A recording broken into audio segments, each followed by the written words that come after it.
बिस्मिल्लाहिर्रहमानिर्रहीम।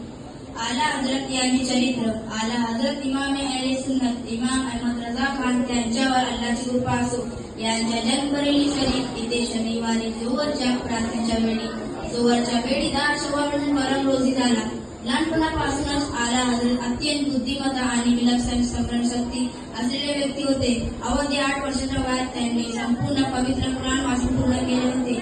जेव्हा त्यामध्ये 6 वर्षे होते तेव्हा रबिउल अव्वल या पवित्र महिन्यात त्यांनी एका मोठ्या आणि मान्यवरांच्या सभेसमोर मिलादुन नबी सल्लल्लाहु अलैहि वसल्लम पवित्र पैगंबरांचे जन्म या विषयावर अत्यंत सर्वसमावेशक आणि विद्वत्तापूर्ण भाषण दिले होते।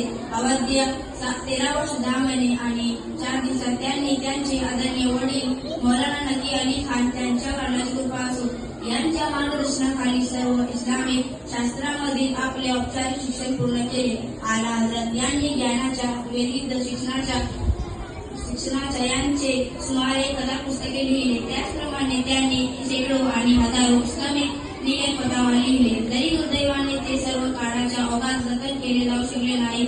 अल-अताया अन-नबविय्या कंजुल ईमान तसेही त्याने 1000 पुस्तके लिहिले।